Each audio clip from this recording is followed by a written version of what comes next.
So hello, আমি আশিক কামাল। আশা করছি তোমরা সবাই ভালো আছো। আজকে মূলত আমরা সাজেস্টিভ টাইপের একটি ভিডিও নিয়ে এসেছি মূলত ক্লাস 10 এর জন্য। যারা ক্লাস 10 এ পড়ো তোমরা জানো তোমাদের সিলেবাসটা কত বড় জিওগ্রাফির। সবার মধ্যেই তার জন্য একটা ভিত কাজ করে জিওগ্রাফিকে নিয়ে। সো যারা সারা বছর মোটামুটি ঠিকঠাকভাবে পড়াশোনা করোনি তাদের জন্য আজকের ভিডিওটা কিন্তু মাস্ট বি ওয়াচ, কারণ তোমাদের জন্য একটা খুবই একটা কমপ্লিট গেম চেঞ্জার ভিডিওটা চলেছে। কারণ আমি প্রিভিয়াস ইয়ার অ্যানালাইসিস করে তারপরে অনেকগুলো কোশ্চেন ব্যাংক অ্যানালাইসিস করে অনেক ঘেটে ঘুটে একটা কমপ্লিট স্ট্র্যাটেজিক একটা সাজেশন টাইপের কিছু দেওয়ার চেষ্টা করবো আজকে, যেটার ভিত্তিতে তোমরা যদি পড়াশোনা করো অবশ্যই 90-এর মধ্যে 85+ তোমাকে পেতে কেউ তোমাকে বাধা দিতে পারবে না। সো চেষ্টা করো ভিডিওটা সম্পূর্ণ দেখার জন্য। আর ভিডিওর মধ্যে যে পিডিএফটা রয়েছে তোমার যদি সেই পিডিএফটা প্রয়োজন হয় অবশ্যই তোমরা আমাকে মেসেজ করতে পারো বা কমেন্ট করতে পারো, আমি দিয়ে দেবো পিডিএফটা। অ্যান্ড নেক্সট যদি তোমরা ক্লাস 10-এর যারা রয়েছো তো তোমাদের যদি আরও কিছু প্রয়োজন পড়ে জিওগ্রাফির, সো আমাকে কমেন্ট করতে পারো, আমি নেক্সট এই বিষয়ে নিয়ে আসবো ভিডিও। সো আজকে ভিডিও দেখো সম্পূর্ণ পুরোপুরি। অ্যান্ড সবাইকে বলছি অবশ্যই দেখো, কারণ একটা গেম চেঞ্জার ভিডিওটা চলেছে। এরকম স্ট্র্যাটেজি ওয়েতে কেউ রিপ্রেজেন্ট করেনি কখনো।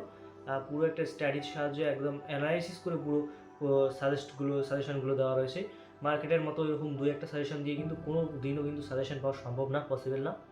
সো আমি যে কয়েকটা কোশ্চেন দিচ্ছি, এই কয়েকটা কোশ্চেন একটা টাইম তুমি সেট করে যে আজকের টার্গেট আমি এটা সেট করে নিলাম যে আজকের টার্গেটের মধ্যে আমি এই কয়েকটা পূরণ করবো। এভাবে যদি 10-15 দিনের মধ্যে পূরণ করতে পারো অবশ্যই অবশ্যই তুমি সফল হবে, কেউ তোমাকে বাধা দিতে পারবে না। সো চলো দেখা হচ্ছে সরাসরি স্ক্রিনে। সো তখন পর্যন্ত ভালো থেকো। আমরা আজকে জিওগ্রাফির স্ট্র্যাটেজিক সাজেশন ক্লাস 10-এর জন্য 2026-এর ব্যাচ যারা আসো এই ভিডিওটা অবশ্যই দেখো, তোমাদের জন্য আজকে এই ভিডিওটা নিয়ে এসেছি। সো চলো শুরু করি। তো ফার্স্টেই তোমাদের চ্যাপ্টার রয়েছে 1, 2, 3, 4, 5, 6টা চ্যাপ্টার টোটাল। প্রথমে রয়েছে বহির্জাত প্রক্রিয়া, যেটা প্রাকৃতিক ভূগোল, বহির্জাত প্রক্রিয়া ও সৃষ্ট ভূমিরূপ এটা রয়েছে। তারপরে রয়েছে আমাদের বায়ুমণ্ডল, তারপরে বাড়িমণ্ডল, নেক্সট আমাদের বজ্র ব্যবস্থাপনা, নেক্সট আমাদের ভারতের একটা অর্থনীতি রয়েছে, একটা প্রাকৃতিক রয়েছে। নেক্সট আমাদের রয়েছে উপগ্রহ চিত্র ও ভূবৈচিত্র্য সূচক মানচিত্র। এবার তোমাদের কোশ্চেন আসে মূলত তিনটা ক্যাটাগরিতে, সেটা হচ্ছে 2 মার্কসের আসে, 3 মার্কসের আসে, অ্যান্ড হচ্ছে 5 মার্কসের আসে। কোশ্চেন ক্যাটাগরিটা ভালোভাবে বুঝতে হবে, তাহলে কিন্তু স্ট্র্যাটেজি ওয়েতে পড়াশোনা করা যাবে। সো তোমাদের আসে কোশ্চেন 2 মার্কসের আসে, 3 মার্কসের আসে, অ্যান্ড 5 মার্কসের আসে। এবার ফাইভ মার্কসের কিন্তু সবগুলো চ্যাপ্টার থেকে কোশ্চেন দেয় না। ফাইভ মার্কসের কিন্তু বজ্র ব্যবস্থাপনা, উপগ্রহ ও ভূবৈচিত্র্য মানচিত্র এই দুইটা চ্যাপ্টার থেকে কিন্তু 5 মার্কসের কোশ্চেন তোমাদের থাকে না। সো তোমাদের এই দুটো চ্যাপ্টার থেকে 5 মার্কসের না পড়লেও চলবে বা পড়তে হবে না। সো চলো আমি শুরু করি। আমি কিন্তু কমপ্লিট অ্যানালাইসিস করে অনেক কিছু প্রিভিয়াস ইয়ার কোশ্চেন অ্যানালাইসিস করে এমনভাবে তৈরি করেছি যাতে তোমরা যদি একটা টার্গেট সেট করে এই কোশ্চেনগুলো কভার করো, আশা করছি 90-এর মধ্যে তোমরা 85+ তোমাদের পেতে কেউ আটকাতে পাবে না। সো 85+ তোমরা পাবে, একদম শিওরিটি দিয়ে দিলাম তোমাদের। সো তোমরা একটা টাইম মেনটেন করে একটা স্ট্র্যাটেজিক ওয়েতে এগুলো কভার করে নাও। মোটামুটি 15 থেকে 20 দিনের একটা টাইম লাইন সেট করে নাও, সেই টাইম লাইনের মধ্যে এগুলো কভার করে নাও, দেখবে তোমার ফাইনালও হয়ে যাবে, তোমার টেস্টও হয়ে যাবে। সো একটা টাইম মেনটেন করে এগুলো সব কভার করে দাও, আশা করছি তোমার রেজাল্ট ভালো হবেই হবে, 100% শিওর। সো চলো শুরু করি আমরা ফার্স্ট অধ্যায় থেকে। সো প্রথম অধ্যায়ে রয়েছে আমাদের বহির্জাত প্রক্রিয়া ও সৃষ্ট ভূমিরূপ। এখান থেকে যেসব 2 মার্কসের আমি সাজেস্ট করছি এগুলোই পড়বে, এর বাইরে পড়ার দরকার নেই। সো চলো দেখে নিই কী কী রয়েছে। খাড়ি রয়েছে, ফিয়র্ড রয়েছে, ক্রেভাস রয়েছে, লোয়েস রয়েছে, বাকফ্রন্ট রয়েছে। বহির্জাত প্রক্রিয়া কাকে বলে? পর্যায়ন রয়েছে, নেক্সট আমাদের ক্ষয়ীভবন রয়েছে, নেক্সট আমাদের জলবিভাজিকা রয়েছে, নেক্সট প্রপাতকূপ রয়েছে, আমাদের মন্থকূপ রয়েছে, নেক্সট অশ্বক্ষুরাকৃতির হ্রদ, নেক্সট আমাদের রয়েছে নদী অববাহিকা কাকে বলে, নেক্সট রয়েছে আমাদের ধারণ অববাহিকা কাকে বলে, নেক্সট রয়েছে আমাদের ক্যানিয়ন কাকে বলে, নেক্সট আমাদের গ্রাবরেখা কাকে বলে। এরপর ষষ্ঠ খাতের সূত্র কি আলোচনা করো। নুনাটক্স কি, পার্বত্য হিমবাহ ও পাদদেশীয় হিমবাহ কাকে বলে, হিমরেখা কাকে বলে, হিমশৈল কাকে বলে, ড্রামলিন কাকে বলে, বারখান কাকে বলে, ইনসেলবার্স ঝুলন্ত উপত্যকা, বহিবিধৌত সমভূমি, মরুদ্যান, অপসারণ সৃষ্ট গর্ত, অনুদৈর্ঘ্য ও তির্যক বালিয়ারি। এবং এই 2 মার্কসের কোশ্চেন লেখার কিন্তু একটা ওয়ে রয়েছে, এই ওয়েতে যদি তোমরা লেখো তাহলে কিন্তু 2 মার্কসের মধ্যে 2ই পাবে তোমরা। কী করবে, ফার্স্টে যে কোশ্চেনটা দিবে তোমাদের, ধরে নাও তোমাদের দিয়ে দিল যে হচ্ছে তোমার ধরে নাও দিয়ে দিল ইনসেলবার্স কাকে বলে। এবার ইনসেলবার্স প্রথমে সংজ্ঞা দিবে ইনসেলবার্সের। অবশ্যই 2 মার্কসের কোশ্চেনে অবশ্যই ফার্স্টে একটা ইন্ট্রোডাকশন থাকবে, নেক্সট থাকবে হচ্ছে দুটা বৈশিষ্ট্য, মিনিমাম কিন্তু দুটা বৈশিষ্ট্য দিবে, যদি তিনটা দাও তাহলে আরও ভালো। সো বৈশিষ্ট্য দিবে। নেক্সট তোমরা কী করবে, এক্সাম্পল একটা দিবে। আর এক্সাম্পলের ক্ষেত্রে তোমরা একটা ট্রিক্স ব্যবহার করবে, যখন এক্সাম্পলগুলো লিখবে তখন এক্সাম্পলগুলোর নিচে তোমরা পেন্সিল দিয়ে একটা সোজা হচ্ছে সরলরেখা টেনে দিবে। এখানে ধরো, এখানে মনে করো তোমরা এক্সাম্পল একটা লিখলে যে ইনসেল বার্ডসের এক্সাম্পল হলো এরকম। এবার কি করবে, এক্সাম্পলটার নিচে পেন্সিল দিয়ে, কিন্তু পেন্সিল আর স্কেল দিয়ে এরকম একটা সোজা দাগ টেনে দাও। তাহলে কি হবে, তোমার খাতাটা একটা আলাদা ওয়েতে রিপ্রেজেন্ট হবে শিক্ষকের কাছে। সো তোমার নম্বরটা কিন্তু ভালো হবে। এখান থেকে কিন্তু তোমার আর নম্বর করার কোনো জায়গা থাকবে না। আর অবশ্যই মাস্ট বি কিন্তু 2 মার্কসের কোশ্চেনের ছবি দিতেই হবে, মাস্ট এটা।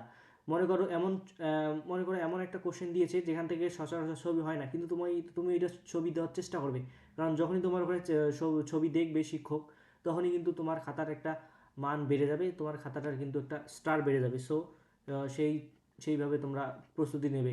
মনে করো দিয়েছে মালনাথ কাকে বলে, এই কোশ্চেনের দিয়েছে। এখন এই কোশ্চেনের তো কোনো ছবি হয় না, তুমি কি করবে, মালনাথ ভারতের কোথায় দেখা যায়, মালনাথ ভারতের কোথায় দেখা যায়, এরকম একটা ছোট করে ভারতের ম্যাপ এঁকে দিয়ে এই মালনাথের অবস্থানটা এইভাবে দেখে দেবে। যখনই এটা করে দেবে তখনই কিন্তু শিক্ষক তোমার খাতাটার প্রতি আকৃষ্ট হয়ে গেল। সো তোমার খাতাটা একটা আলাদা ওয়েতে রিপ্রেজেন্ট হবে। সো সবসময় চেষ্টা করবে সবার থেকে আলাদা যাতে তোমার খাতাটা দেখা যায় সেরকমভাবে রিপ্রেজেন্ট করার চেষ্টা করবে। নেক্সট আমরা চলে যাব 3 মার্কসের জন্য। ফার্স্ট অধ্যায় থেকে 3 মার্কসের জন্য পার্থক্য যেসব পড়বে, অনুদৈর্ঘ্য বালিয়াড়ি তির্যক বেলির পার্থক্য করবে, অবরোহণ আরোহণের পার্থক্য করবে, নেক্সট জিউগেন ও ইয়ারদাং পড়বে, নদী উপত্যকা ও হিমবাহ উপত্যকা পড়বে। নেক্সট আমাদের গিরিখাত দেখে নেওয়া একের পর এক রয়েছে, গিরিখাত ও ক্যানিয়ন রয়েছে আমাদের, বারখান বালিয়াড়ি, শিব বালিয়াড়ি, রসেমাতানে ড্রামলিন। নেক্সট আমাদের জলপ্রপাত পশ্চাৎ প্রসারণ হয় কেন, পেডিমেন্ট বাজাদা, সব নদীর মোহনায় কী রয়েছে কোশ্চেনটা, সব নদীর মোহনায় বদ্বীপ গঠিত হয় না কেন, ঝুলন্ত উপত্যকা জলপ্রপাত দেখা যায় না কেন। সব দেখবে, সব দেখে নাও, আস্তে আস্তে ধীরে ধীরে দেখে নাও। আমি স্ক্রল করছি, তোমার স্ক্রিনশট নিয়ে নাও চাইলে। নেক্সট আমাদের 5 মার্কের জন্য যা পড়বে, এখান থেকে 5 মার্কের জন্য যা পড়বে, বায়ু ও জলধারার মিলিত কার্যের ফলে সৃষ্ট 3টি ভূমিরূপ। নেক্সট জলবায়ুর পরিবর্তনের প্রভাব কীভাবে সুন্দরবন অঞ্চলের উপর পড়েছে। নেক্সট পড়বে নদী বায়ুর ক্ষয়কার্যের ফলে সৃষ্ট 3টি ভূমিরূপ চিত্র ও উদাহরণ সহজে আলোচনা করো।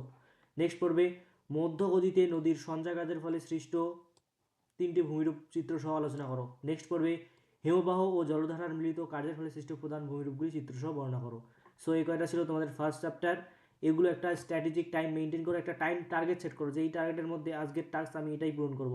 এভাবে লিখে নাও, লিখে নিয়ে সবগুলো আস্তে আস্তে পূরণ করে নাও। এভাবে একটা নির্দিষ্ট একটা টাইমলাইন ফিক্সড করে এগুলো সব কভার করে দাও। আশা করি তোমার পরীক্ষা অবশ্যই ভালো হবে। আর তোমরা যারা সারাবছর পড়াশোনা করোনি, সো এই সাজেশনটা দেখে তোমরা এই কয়েকদিনে যদি পড়তে পারো তাহলে অবশ্যই তোমার রেজাল্ট ভালো হতে কিন্তু বাধ্য, কারণ এখানে কোশ্চেনগুলো এমনভাবেই অ্যানালিসিস করে সেট করা রয়েছে যে এর বাইরে কিন্তু কোশ্চেন আসার সম্ভাবনা খুবই কম। সো নেক্সট আমরা দেখে নেবো আমাদের নেক্সট চ্যাপ্টার কি, বায়ুমণ্ডল রয়েছে আমাদের নেক্সট চ্যাপ্টার। খুবই ইম্পর্ট্যান্ট একটা চ্যাপ্টার আমাদের বায়ুমণ্ডল রয়েছে। এই বায়ুমণ্ডল থেকে 2 মার্কসের জন্য যেগুলো পড়বে তোমরা, অ্যারোসোল পড়বে, বৈপরীত্য উষ্ণতা পড়বে। নেক্সট দেখে নাও কার্যকরী সৌরবিকিরণ সমষ্ণ রেখা পড়বে, ইনসেল বার্স পড়বে, এল নিনা লানিনা পড়বে, অক্ষাংশ পড়বে, চিনুক পড়বে, গর্জনশীল চল্লিশা পড়বে, আপেক্ষিক আর্দ্রতা পড়বে। দেখে নাও তোমরা আইটিসিজেড পড়বে, যেটা ইন্টারট্রপিক্যাল কনভার্সনাল জোন আর কি যাকে বলে। নেক্সট আমাদের জেট বায়ু পড়বে, জেট বায়ুর বৈশিষ্ট্য পড়বে। জেট বায়ুটা কিন্তু একটু বড় বড় কোশ্চেনের জন্য দেখে রাখবে, তাহলে একবারই কভার হয়ে যাবে তোমাদের। আর এখান থেকে তোমরা দেখে নাও কী কী রয়েছে, 22 বেলের সূত্র রয়েছে, নিরক্ষীয় সান্দ্রবরায় রয়েছে আমাদের, ডোলরাম রয়েছে। নেক্সট এরপর তোমার 3 মার্কসের জন্য দেখে নাও, 3 মার্কসের জন্য পার্থক্য পড়বে, ট্রোপোস্ফিয়ার স্ট্র্যাটোস্ফিয়ারের পার্থক্য, সমুদ্রবায়ু ও স্থলবায়ুর পার্থক্য, ক্যাটবেটিক ওয়াইড অ্যান্ড অ্যানবেটিক ওয়াইড যেটা পার্বত্য অঞ্চলে দেখা যায়। নেক্সট ট্রোপোস্ফিয়ারকে ক্ষুদ্রমণ্ডল বলার কারণ কি, ট্রোপোস্ফিয়ারের উচ্চতা বৃদ্ধির সঙ্গে সঙ্গে উষ্ণতা হ্রাস পায় কেন, যেটা ল্যাপস রেট বলা হয় সম্ভবত। নেক্সট মেঘাচ্ছন্ন রাত্রির তুলনায় মেঘমুক্ত রাত্রি শীতল হয় কেন, মৌসুমী বায়ুর উপর জেট বায়ুর প্রভাব আলোচনা করো। খুবই ইম্পর্টেন্ট, মোস্ট ইম্পর্টেন্ট কোশ্চেন এটা। নেক্সট ভারতের জলবায়ু নিয়ন্ত্রক হিসাবে এল নিনো লা নিনার প্রভাব। এবছর কিন্তু আমি এ নিয়ে একটা আর্টিকেল করেছি, এই যে এবছর কিন্তু এই এল নিনার প্রভাবে কিন্তু ভারতবর্ষে কিন্তু এই সময় যে কয়েকদিন পরে আমাদের শীতকাল ঢুকতেছে আমাদের এইদিকে। সো এই এল নিনোর প্রভাবে কিন্তু এবার শীত খুব জাঁকজমক হবে, কিন্তু খুবই কিন্তু শীত করবে এবার। নেক্সট আমাদের বায়ুমণ্ডল উত্তপ্ত হওয়ার পদ্ধতিগুলি সংক্ষেপে লেখো। নেক্সট রয়েছে আমাদের বৈপরীত্য উত্তাপ বলতে কী বোঝো, এর কারণ ও প্রভাব লেখো। নেক্সট ওজোন স্তরের গুরুত্ব বিনাশের প্রভাবগুলি লেখো। এরপর নিরক্ষীয় অঞ্চলে পরিচলন বৃষ্টি হয় কেন। নেক্সট নিরক্ষীয় জলবায়ু, মৌসুমী জলবায়ু, ভূমধ্যসাগরীয় জলবায়ুর বৈশিষ্ট্যগুলি পড়বে, আর ম্যাপ সহকারে কিন্তু পড়বে এগুলো। ম্যাপ কিন্তু যখনই তুমি দেবে তখনই কিন্তু তোমার খাতার মান বৃদ্ধি পাবে। অবশ্যই তখন তোমার খাতাটা কিন্তু আলাদা একটা ওয়েতে রিপ্রেজেন্ট হবে এবং শিক্ষক কিন্তু তোমার খাতাটার প্রতি আকর্ষিত হয়ে যাবে। সো এইভাবে কিন্তু লিখবে। শুধুমাত্র কিন্তু লিখলেই কিন্তু নম্বর পাওয়া যায় না, কিছু ট্রিক্স ফলো করে কিন্তু লিখতে হয়। নেক্সট, এবার 5 মার্কস যা পড়বে এখান থেকে, বায়ুমণ্ডলে উষ্ণতার তারতম্যের ভিত্তির কারণগুলি সংক্ষেপে আলোচনা করো এবং বায়ুমণ্ডলের উষ্ণতার নিয়ন্ত্রকগুলি কী অথবা আর কি। নেক্সট, বিশ্ব উষ্ণায়নের 5টি প্রভাব আলোচনা করো। নেক্সট, ভূমধ্যসাগরীয় জলবায়ু অঞ্চলের এবং ক্রান্তীয় মৌসুমী জলবায়ু অঞ্চলের অবস্থান প্রধান বৈশিষ্ট্যগুলি আলোচনা করো। নেক্সট, বৃষ্টিপাতের শ্রেণীবিভাগ করে যে কোনো একটি বৃষ্টিপাতের প্রক্রিয়া বর্ণনা করো, যে কনভেকশনাল কারেন্ট রেইনফল রয়েছে আমাদের, ওরোগ্রাফিক রেইনফল রয়েছে, এই সমস্ত। নেক্সট, আমাদের বায়ুচাপ বলয়গুলির সাথে নিয়ত বায়ু প্রবাহের সম্পর্ক আলোচনা করো। নেক্সট, পৃথিবীর নিয়ত বায়ু প্রবাহগুলির উৎপত্তি ও গতিপথ চিত্র সহ ব্যাখ্যা করো, খুবই ইম্পর্টেন্ট কোশ্চেন। নেক্সট, বায়ুমণ্ডল থেকে তো সব পড়বে, দেখে নাও। সমুদ্র স্রোত, হিমপ্রাচীর, হিমশৈল, বায়ুমণ্ডল থেকে 2 মার্কসের জন্য পড়বে এগুলো। সমুদ্র স্রোত, হিমপ্রাচীর, হিমশৈল, শৈবাল সাগর, মগ্নচারা, বান্ডাক, অ্যাপোজিট জোয়ার, পেরিসি জোয়ার, এখানে দেখে নাও সবগুলো রয়েছে। নেক্সট, আমাদের 3 মার্কসের জন্য এই বায়ুমণ্ডল থেকে যা পড়তে হবে, বায়ুমণ্ডল থেকে 3 মার্কসের জন্য যা পড়তে হবে সেগুলো হচ্ছে পার্থক্য পড়তে হবে, সমুদ্র তরঙ্গ, সমুদ্র স্রোত, উষ্ণ স্রোত ও শীতল স্রোত, মুখ্য জোয়ার, ঘূর্ণিঝড়, নিউ ফাউন্ডল্যান্ডের কাছে ঘন কুয়াশা, ঝড় ঝঞ্ঝা সৃষ্টি হয় কেন, এগুলো পড়বে। দুটি মুখ্য জোয়ারের ব্যবধান সর্বদা 24 ঘন্টা 52 মিনিট হয় কেন, খুবই ইম্পর্টেন্ট কোশ্চেন, ইউনিক কোশ্চেন, খুবই একটা, যেটা আমি সেট করেছি। নেক্সট, 5 মার্কের জন্য এখান থেকে এই একটা পড়বে, তাহলে হয়ে যাবে। পৃথিবীব্যাপী সমুদ্র স্রোতের প্রভাব আলোচনা করো, সমুদ্র স্রোত সৃষ্টির কারণ ব্যাখ্যা করো, জোয়ার ভাটার ফলাফল বর্ণনা করো। নেক্সট, বজ্র ব্যবস্থাপনা, বজ্র ব্যবস্থাপনা থেকে তোমরা পড়বে 2 মার্কসের জন্য হচ্ছে বজ্র ব্যবস্থাপনা কাকে বলে, এর বৈশিষ্ট্য পড়ে রাখবে। তরল বজ্র, এর উদ্দেশ্য পড়ে রাখবে। এই যে বজ্র ব্যবস্থাপনার উদ্দেশ্য পড়ে রাখবে ভালো করে। নেক্সট, কঠিন বজ্র, ইউএস বা বৈদ্যুতিক বজ্র, ইউটিফিকেশন, তেজস্ক্রিয় বজ্র, বিওডি বা বায়োলজিক্যাল অক্সিজেন ডিমান্ড, যেটা আমাদের। নেক্সট, আমাদের পৌরসভার বজ্রের পুনর্ব্যবহার কীভাবে করা হয় এবং কেন করা হয়, এটা ভালোভাবে মনে রাখবে। আর এই কয়েকটা ওয়ে আছে, এগুলো মনে রাখবে ভালো করে। নেক্সট, আমাদের স্ক্যাবার রয়েছে, ভার্মি কম্পোস্টিং রয়েছে, ভার্মি কম্পোস্টিং রয়েছে, ভার্মি কম্পোস্টিং। নেক্সট রয়েছে আমাদের পৌরসভার বজ্র রয়েছে, আমাদের বজ্রের পুনর্ব্যবহার রয়েছে, ভরাট কারণ রয়েছে, কম্পোস্টিং রয়েছে, স্ক্যাবার রয়েছে, ভার্মি কম্পোস্টিং রয়েছে, গঙ্গা অ্যাকশন প্ল্যান, খুবই ইম্পর্টেন্ট। নেক্সট, ফর 3 মার্কস এখান থেকে পড়বে বজ্র ব্যবস্থাপনার 3টি প্রয়োজনীয়তা, জৈব ভঙ্গুর ও জৈব অভঙ্গুর বজ্রের পার্থক্য লেখো।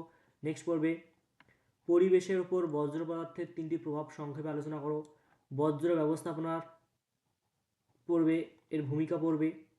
নেক্সট, বজ্র ব্যবস্থাপনার শিক্ষার্থী 3 আর 4, আর এই 3 আর 4 এর ভূমিকাটা ভালো করে পড়বে। হ্যাঁ, নেক্সট, বজ্র ব্যবস্থাপনার শিক্ষার্থীর ভূমিকা লেখো। ভাগীরথী হুগলি নদীর জল বিভিন্ন বজ্রের দ্বারা কীভাবে দূষিত হচ্ছে এটা পড়বে। গঙ্গা নদীটা পড়ে রাখবে তোমরা। বজ্র কম্পোস্টিং পদ্ধতির প্রধান সুবিধাগুলি কী মনে রাখো, কি লেখো, এটা খুব ইম্পর্টেন্ট। বজ্রের পরিমাণগত হ্রাস কীভাবে হয় বা কীভাবে করা যায়। নেক্সট, ভারতের প্রাকৃতিক ভূগোল থেকে যে সবটা পড়বে দেখে নাও, এখানে রয়েছে কারেওয়া রয়েছে, মালনাদ ময়দান রয়েছে, দেখে নাও, দুন রয়েছে, দেখে নাও। তোমার যদি পিডিএফটা লাগে অবশ্যই তোমরা আমাকে মেসেজ করবে, আমি দিয়ে দেবো। নেক্সট, 3 মার্কসের এবার নর্মদা তাপ্তি নদীর মোহনায় বদ্বীপ গড়ে ওঠেনি কেন, দেখে নাও, এগুলো স্ক্রিনশট নিয়ে নাও তোমরা। নেক্সট, 5 মার্কসের জন্য পড়বে এগুলো, এই কয়েকটা পড়লে হয়ে যাবে। হিমালয় পার্বত্যাঞ্চল উষ্ণতার তারতম্যের ভিত্তিতে স্বাভাবিক বিদ্যুতের বন্টন, খুবই ইম্পর্টেন্ট। ভারতের পশ্চিম হিমালয়ের ভূপ্রকৃতির বন্টন, খুবই ইম্পর্টেন্ট। নেক্সট, এবার অর্থনৈতিক ভূগোল দিয়ে পড়বে সামাজিক বনসৃজন, 2 মার্কসের জন্য পড়বে জীবিকা ভিত্তিক কৃষি, পড়বে খারিফ শস্য, রবি শস্য। নেক্সট, দেখে নাও, মিলেট রয়েছে, সোনালী চতুর্ভুজ রয়েছে। নেক্সট, আমাদের আউটসোর্সিং রয়েছে, দেখে নাও, জনবিস্ফোরণ রয়েছে আমাদের, শিপিং লাইন ও শিপিং লেন, খুবই ইম্পর্টেন্ট। নেক্সট, উত্তর দক্ষিণ করিডোর রয়েছে। নেক্সট, 3 মার্কসের জন্য পড়বে এখান থেকে পার্থক্য, খারিফ শস্য, রবি শস্য, দেখে না, ওই খারিফ শস্য, রবি শস্যর ডেফিনেশনগুলো পড়লে না ওখান থেকে পার্থক্যগুলো কিন্তু হয়ে যায়। সো এতগুলো কোশ্চেন থেকে আবার ঘাবড়াই যায় না, কারণ তোমাদের কিন্তু খুব বললামই তো যে আমার যেভাবে স্টাডি সেট করা রয়েছে, তোমরা যদি সারা বছর পড়াশোনা না করো, অবশ্যই যদি একটা টাইম লাইন সেট করো যে 10-15 দিনের টাইম লাইন আমি সেট করলাম, এই 10-15 দিন এগুলো কভার করবো, সো এগুলো কভার করে যদি না, অবশ্যই 85+, একদম চোখ বন্ধ করে 85+, কেউ আটকাতে পারবে না। সো এই স্টাডিজে মেনটেন করে পড়াশোনা করো, কিচ্ছু হবে না। দেখো, 5 মার্কসের জন্য এগুলো পড়বে। নেক্সট, আমাদের উপগ্রহ চিত্র, ভূবৈচিত্র মানচিত্র, শেষে চলে এসেছি আমরা। 2 মার্কসের জন্য এখান থেকে এই কয়েকটা পড়বে। এনস্যাট পড়বে, আজ একটা ভালো খবর দেই, আজকে কিন্তু এই উপগ্রহ চিত্র কথাটা মনে পড়লো, আজকে কিন্তু আমাদের ইসরোর তরফ থেকে একটা নতুন স্যাটেলাইট উৎক্ষেপণ করা হয়েছে, যা ইসরায়েল রকেটটার সাহায্যে কিন্তু উৎক্ষেপণ করা হয়েছে। সেই রকেটটার নাম কিন্তু বাহুবলী। এটা কিন্তু জিকের ক্লাসে খুবই ইম্পর্টেন্ট, আমরা জিকের ক্লাসগুলো নিয়ে আসবো। জিকের ক্ষেত্রে কিন্তু খুবই ইম্পর্টেন্ট, কারেন্ট অ্যাফেয়ার্সে কিন্তু এই জিকেটা যুক্ত হয়ে গেল। এবং যে রকেটটা নিয়ে যাওয়া হয়েছে, সেই রকেটটাতে যে স্যাটেলাইটটা ছিল আমাদের, সেটা নৌবাহিনীর জন্য মূলত প্রেরণ করা হয়েছে আজকে। CM-03 সামথিং এরকম কিছু একটা নাম স্যাটেলাইটটার। সন্ধ্যার সময় শ্রীহরিকোটার সাথী ধওয়ান স্পেস সেন্টার থেকে সেটা নিক্ষেপ করা হয়েছে আজকে। নেক্সট পিক্সেল পড়বে, নেক্সট 3 মার্কসের জন্য পড়বে এই কয়েকটা, তাহলেই হয়ে যাবে কভার। সো আশা করছি যে কয়েকটা সাজেস্ট করলাম এর বাইরে কোনো কোশ্চেনই আসবে না। আর একটা স্ট্র্যাটেজি মেনটেন করে পড়াশোনা ধামাকা চালু করে দাও, কিচ্ছু হবে না। ক্লাস 10 একদম ফাটিয়ে দিবে জিওগ্রাফিতে, বললাম তো। এই কয়েকটা সাজেস্ট করলাম, তোমরা কি একটা স্ট্র্যাটেজি মেনটেন করে যদি একটু টাইম নিয়ে একটু টার্গেট সেট করে যদি মনোযোগ সহকারে পড়াশোনা করো, অবশ্যই অবশ্যই তুমি সাকসেস পাবেই আর সবাইকে দেখিয়ে দেবে। সো এই পর্যন্তই ছিল। আর যদি পিডিএফটার তোমাদের প্রয়োজন হয়, অবশ্যই তোমরা মেসেজ করো আমাকে বা কমেন্ট করো। আর জিওগ্রাফির ক্লাস 10 যদি কোনো ধরনের কোনো হেল্প প্রয়োজন হয়, অবশ্যই তোমরা কমেন্ট বক্সে বলবে, আমি তা দেওয়ার চেষ্টা করবো। সো এই পর্যন্তই ছিল, টাটা।